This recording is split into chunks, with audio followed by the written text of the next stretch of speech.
Olá, pessoal, boa tarde. Eu sou a Carolina Kia, para quem não me conhece, é um prazer enorme estar aqui com vocês. Hoje eu faço parte do time de Revenue da BRQ e essa é a quarta edição desse evento que a gente organiza com muito carinho junto ao time do Web Summit. Então, já aproveitar e agradecer na figura da Clem, que chegou ali, da Bia. A gente organiza esse evento justamente para trazer quais são esses temas que estão no top of mind de vocês, líderes, para que, de alguma forma, a gente consiga também trazer esses temas para o palco do Web Summit Rio, temas que não podem faltar de jeito nenhum lá. Então, obrigada pela presença, obrigada por todas as discussões que a gente gera aqui. A gente está na quarta edição desse evento, eu sei que muitos de vocês já participaram com a gente das anteriores. A gente começou organizando enquanto WIMI, que era um estúdio de produtos digitais, que foi, em setembro do ano passado, adquirido pela BRQ, essa empresa gigante de tecnologia, que ajuda as grandes organizações, as maiores organizações do Brasil e do mundo a construírem o que importa, construírem soluções relevantes que mudam e impactam a vida das pessoas. Então, muito obrigada pela presença de vocês, fiquem até o final, a gente tem um happy hour com um presente preparado para vocês. Todo o time organizou esse evento com muito carinho, tanto o time de Revenue da BRQ quanto o time do Web Summit. Então aproveitem as conexões e as discussões e obrigada pela presença.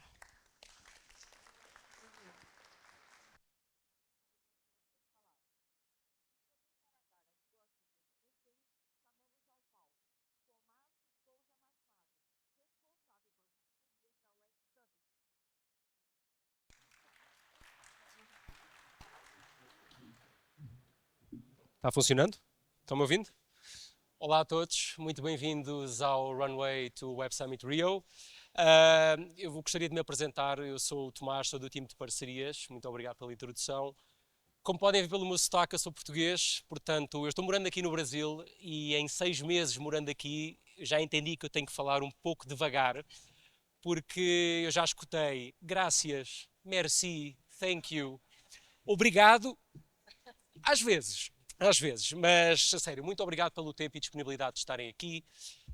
O Runway é isso mesmo, é um evento de lançamento do maior evento de tecnologia e inovação do mundo, que é o Web Summit. E eu costumo dizer que eu estou nos eventos há muitos anos e eu costumo dizer que os grandes eventos começam antes do próprio evento acontecer. Começam em ambientes como este, com pessoas como vocês, porque nós gostamos que as pessoas se conheçam e que promovam o networking antes do evento acontecer. Chegar a um evento sem conhecer ninguém pode ser intimidante, pode ser mais complicado e em 3 dias, com um evento com mais de 30 mil pessoas, fica um pouquinho difícil atingir todos os objetivos. Portanto, a gente não só promove eventos como este, como a gente libera o nosso aplicativo antes do evento, precisamente para começar já a aquecer para o grande evento em junho. Este ano, para além dos 30 mil participantes, contamos com as trilhas de conteúdo, como sempre, que vamos discutir aqui, como o AI Summit, Fintech Summit, New Energy, mas também temos novidades. Estamos nos reinventando e o Sport Summit será uma trilha nova de conteúdo em que a tecnologia e a inovação estão modificando e transformando o mundo do entretenimento e do esportes, do desporto em Portugal. Mas queria mais uma vez agradecer porque o nosso evento não é feito só pela gente, só pelo Web Summit, nós apenas criamos o espaço. Portanto, vocês criam o valor. Portanto, se vocês são uma empresa, aproveitem eventos como esse e aproveitem o próprio Web Summit para fazer os vossos negócios, conhecerem quem vocês querem conhecer. Se vocês são uma startup, que aproveitem essa oportunidade para se darem a conhecer, para fazer novos amigos, novos companheiros que podem ajudar no futuro e até o próprio ecossistema de investidores aproveitem, olhem para o não óbvio, que começa estas conversas num café, começa aqui no nosso happy hour. Portanto, muito obrigado por estarem aqui e espero mesmo poder contar com todos em junho. Muito obrigado.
Maravilha, gente. E aí, bem-vindos a todos.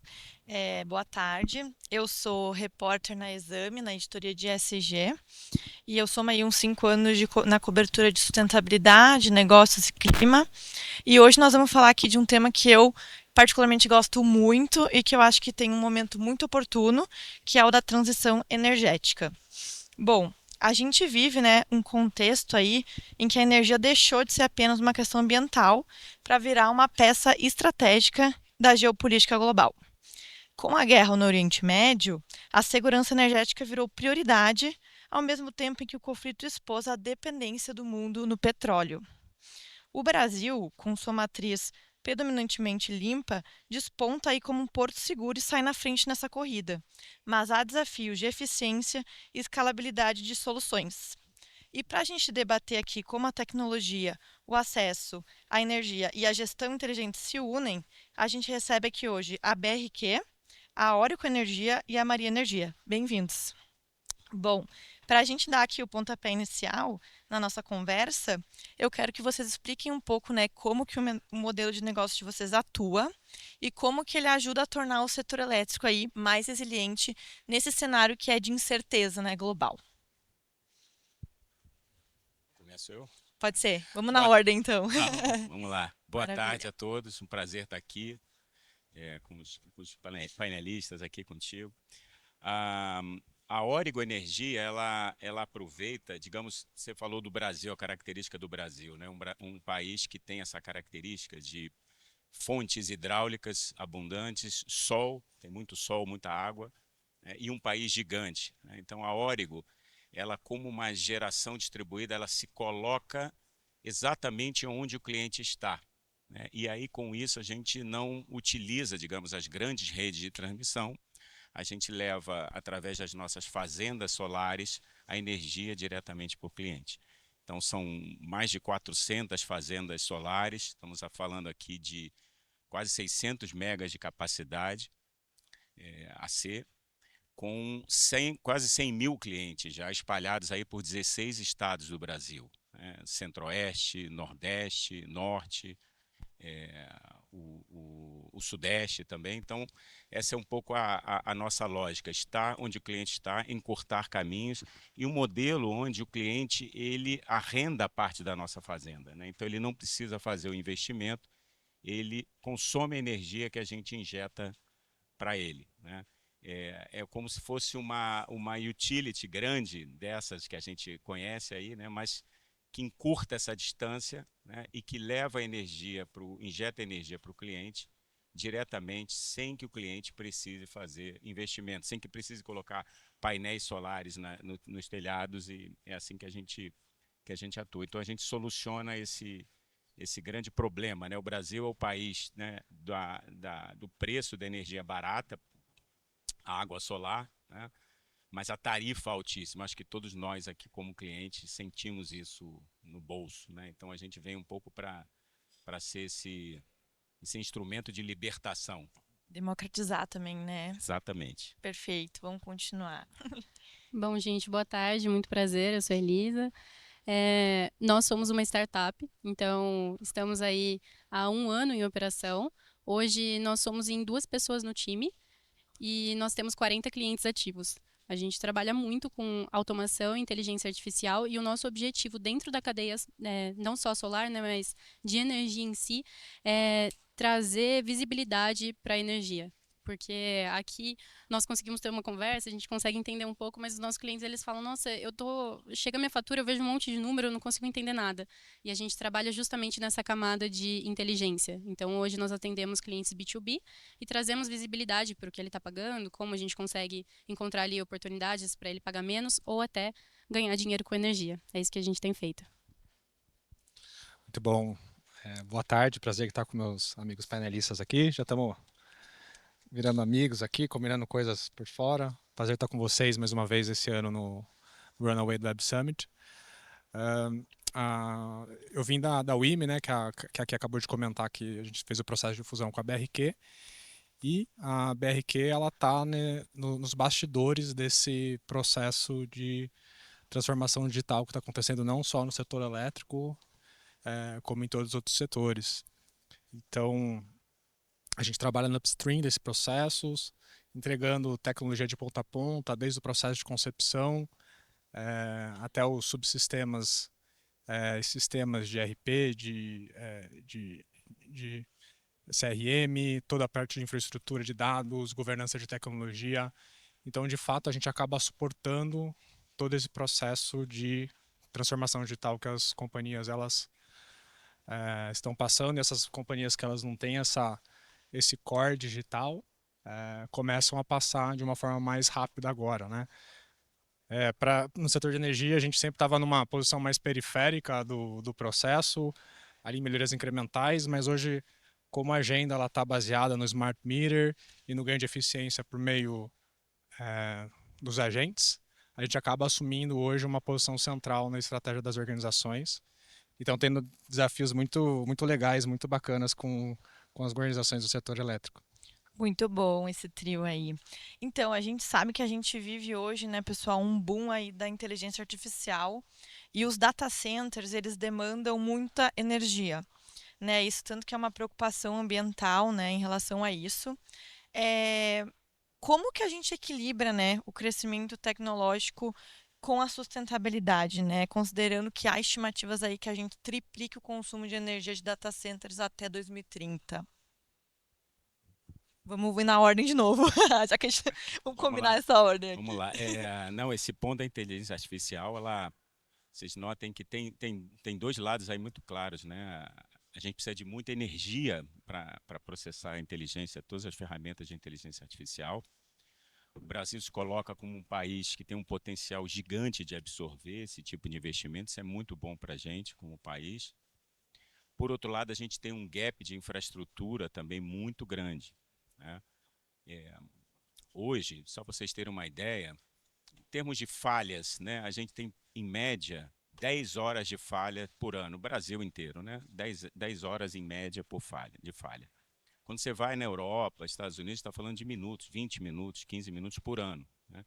Isso é um tema que, assim, claramente denota que a gente tem uma necessidade de investimento em infraestrutura, que é bom, tremendo potencial que a gente tem, mas não dá para instalar o dedo e de uma hora para outra a gente ter toda essa capacidade aqui de inteligência artificial, né? O que eu vejo é que a gente aqui, existe uma discussão também de dados, de proteção de dados, que tá sendo, né, colocado no Congresso e tal, mas vejo que é fundamental a gente trabalhar na infraestrutura, essa infraestrutura de redes, né? O Wagner falou de smart meters, né? Isso é fundamental também para a evolução do nosso sistema. Isso ainda não está claro quem paga, né? Se é a distribuidora, se é o cliente e tal. Então, são temas que são absolutamente, assim, apaixonantes, né? Que a gente eu acho que a gente está no lugar certo, na hora certa, né? Temos que aproveitar esse momento, né? Tem muita discussão, tem muito tema de político, também de lobby, mas que a gente está num excelente momento para debater isso. Agora, e o legal é que a oportunidade é que não tem nada muito claro, tudo por fazer, né?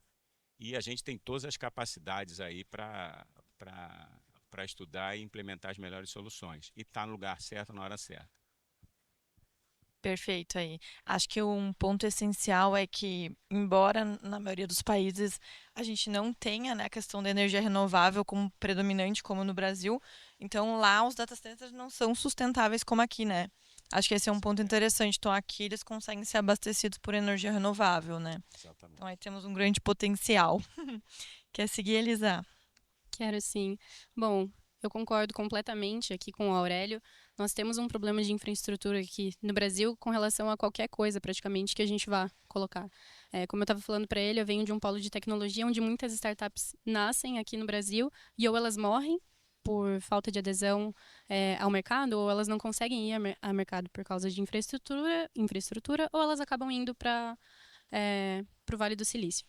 E uma das coisas que eu vejo hoje é que a gente tem essa coisa um pouco até paradoxal com relação à energia. Então, a energia ela é um problema com relação aos data centers, a inteligência artificial é um problema, mas ela também é a solução.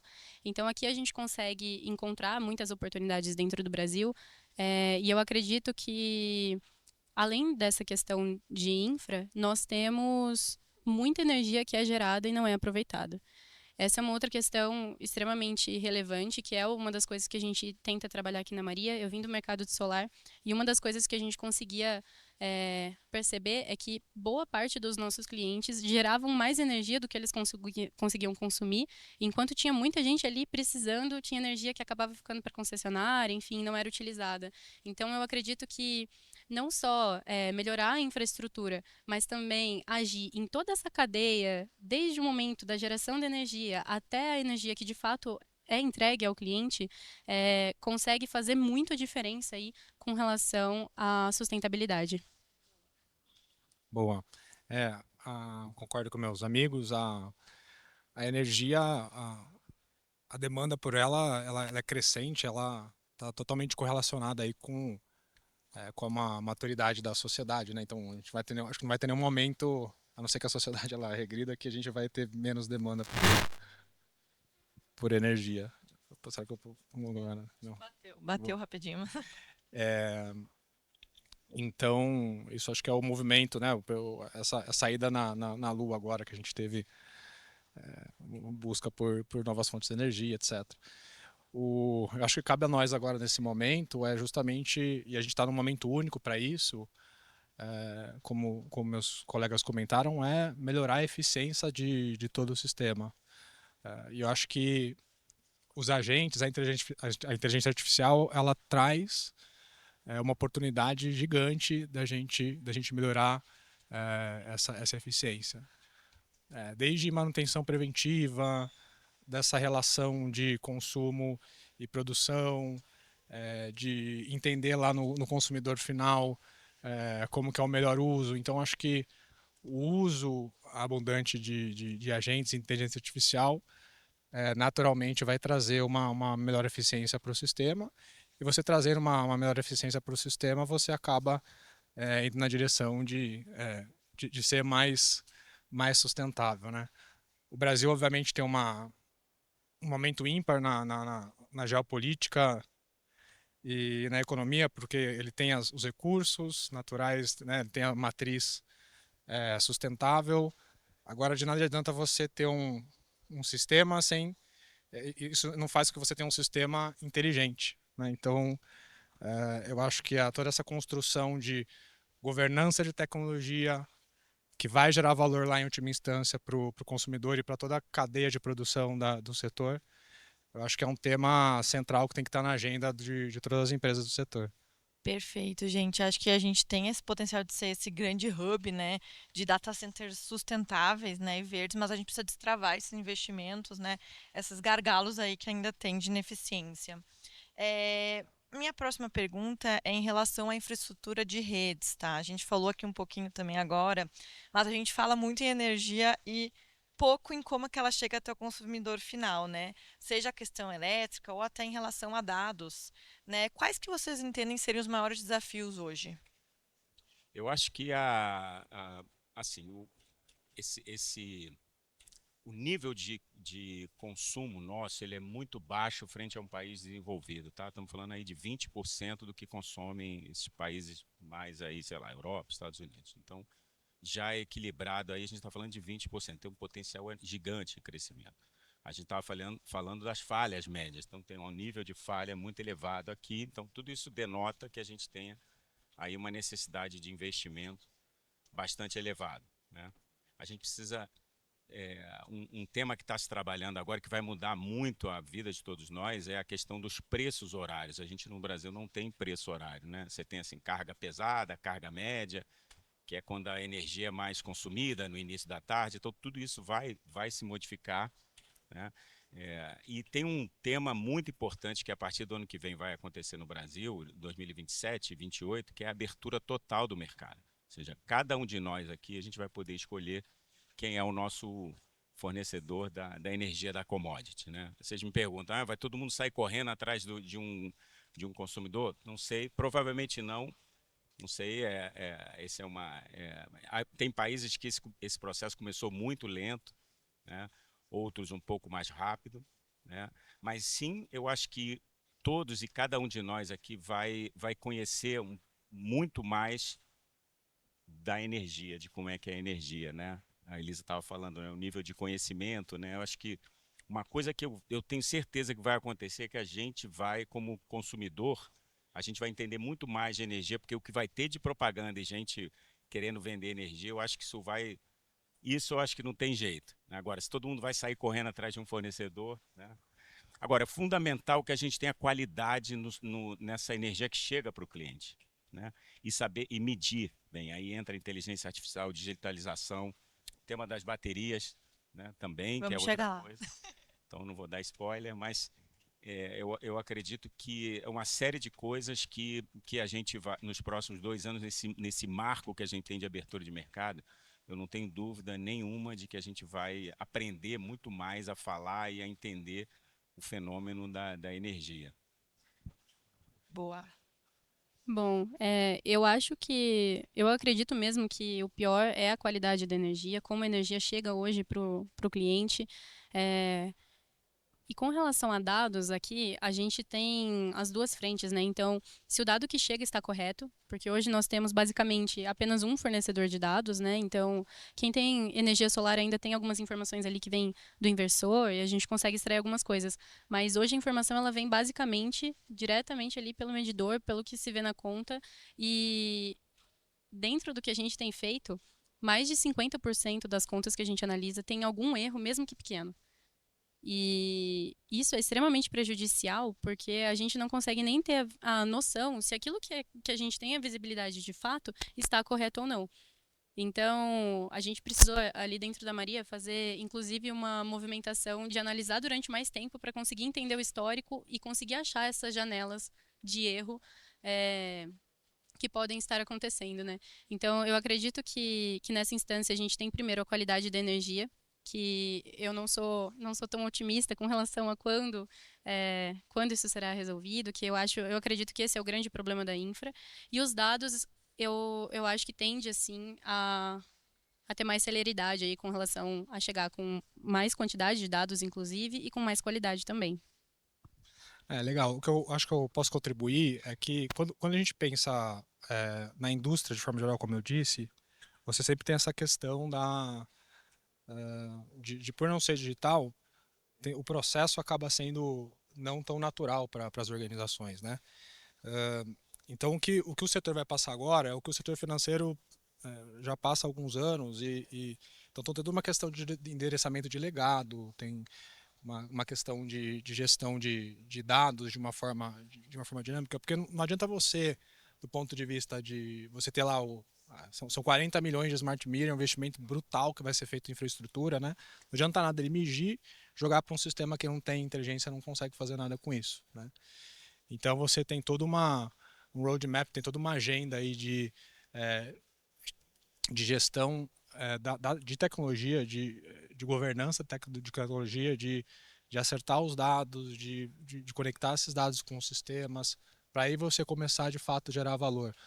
Tanto na cadeia, na cadeia de geração, distribuição, etc., quanto para o consumidor final, né? Então acho que nesse sentido, acho que tem um desafio grande, que de novo, alguns setores digitais que são mais digitalizados já passaram, a certo ponto já tem um nível de maturidade maior, que o setor de tecnologia, de energia precisa passar agora para começar a conseguir construir, conseguir ganhar essa eficiência, todo esse lado positivo que traz a tecnologia, a IA e os agentes.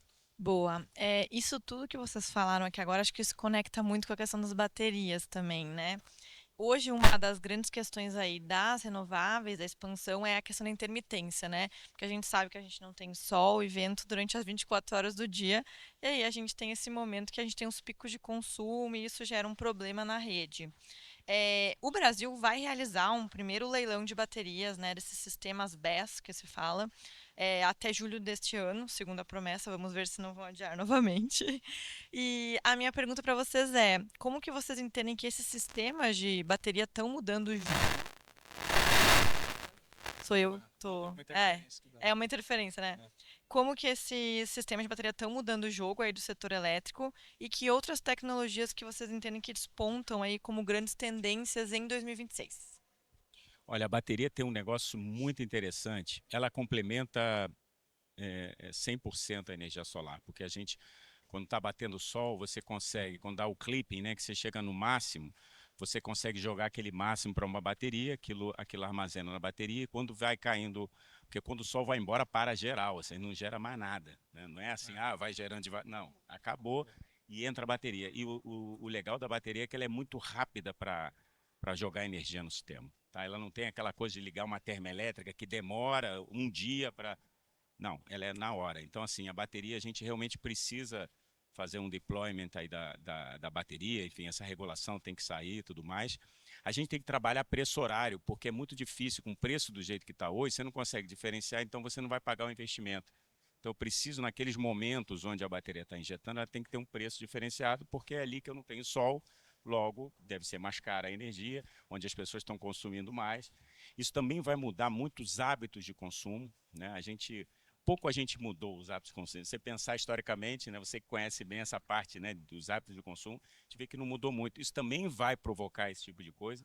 Então, acho que a bateria, não só a bateria, mas o tema do preço horário, a informação, olha só, pessoal, quem não tiver dados, não trabalhar dados nesse mercado a partir do próximo, eu já digo a partir de agora, mas tudo bem, a partir do próximo ano, não vai sobreviver no setor elétrico ou em qualquer iniciativa. Quem não tiver tecnologia, quem não trabalhar com isso.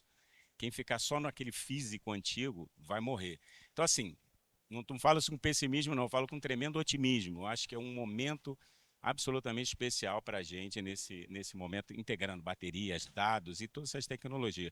Eu acho que nada disso morre, inclusive a nuclear, que a gente também está vendo, que as pequenas nucleares, que também acho que tem papel, talvez não no Brasil, mas em outros lugares do mundo. Acho que tudo isso complementa essa solução da humanidade para um tema tão importante que é a energia. Bom, eu enxergo também as baterias com bastante otimismo. Eu acredito que os sistemas BESS, eles não vão ser para todo mundo. Então, a gente acredita muito aqui na Maria em olhar caso a caso e entender qual que é o caso daquele cliente. Mas assim que a gente tiver a abertura do Mercado Livre, realmente não vai ter como viver em muitos locais sem bateria. A gente está falando aí de uma diferença muito grande.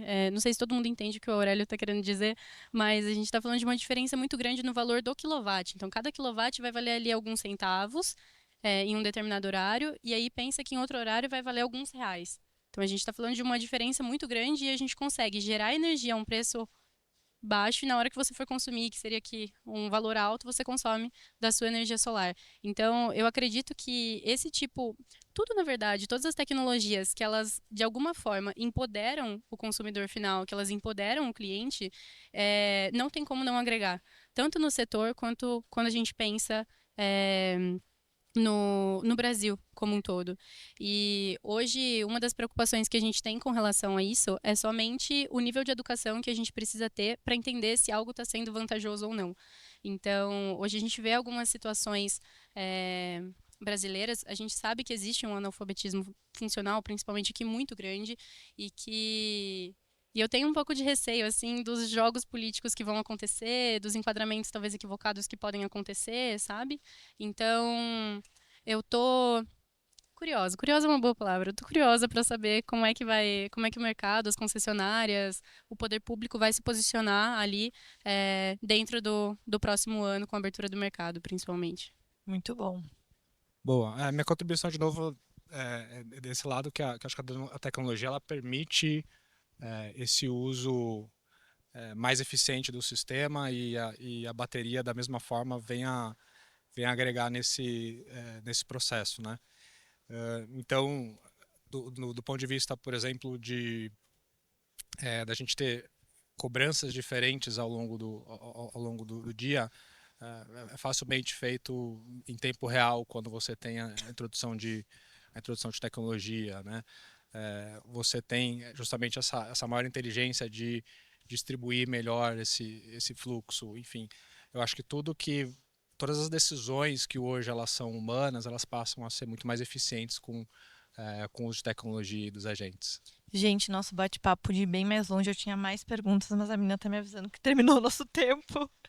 Então, se vocês quiserem falar rapidinho aí, uma visão de vocês aí rápida de como que esse combo todo que a gente falou aqui, geração, gestão e tecnologia, coloca o Brasil aí na dianteira da transição energética, mas tem que ser rápido, senão ela vai ficar brava comigo. Não, essa matriz, a gente tem que aproveitar essa Uhum. matriz, essa resiliência do Brasil. A gente tem que aproveitar, não podemos perder a oportunidade de aproveitar e trazer mais investimento para o Brasil. Como eu falei, tem muito gap de infraestrutura, muita falta de conhecimento, oportunidade em mais tecnologia no setor elétrico. Tem o Open Energy aí, que é outra coisa também que a gente não falou, que é algo que também está se abrindo, como o Open Finance, né? Eu acho que tem muita oportunidade, então vamos aproveitar aí, não podemos deixar passar essa oportunidade. Bom, eu vejo que a transição energética ela vem basicamente de 3 pilares, né? Então, a descentralização, a gestão da energia em si e a distribuição, a descarbonização, desculpa. Então, eu acredito que hoje a gente tem focado muito, às vezes, em geração e as outras coisas a gente não olha tanto.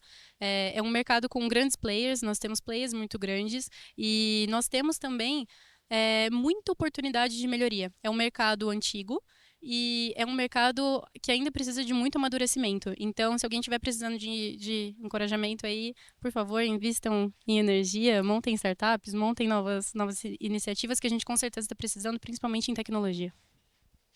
Boa. Muito bom. Concordo com meus amigos, eu acho que é um momento único para o Brasil, de uma janela enorme de oportunidade. E para a gente, de novo, com tecnologia, a gente não ser só commodity de geração e transmissão, acho que a gente pode ser pioneira nesses cases, nesses sistemas, nessas iniciativas diferentes que várias startups vai ser aberto o caminho para elas, e a gente aproveitar e fazer com que isso traga riqueza, traga benefícios para os processos das indústrias e benefício para o consumidor. Então, eu estou bastante animado com esse momento no Brasil no setor de energia. Maravilha, pessoal. Bom, chegamos ao fim aqui então do nosso primeiro painel. Obrigada aí pela presença de todos. E é isso, vai ter que ter um segundo round, porque tem bastante assunto, né? Obrigada. Obrigado, pessoal.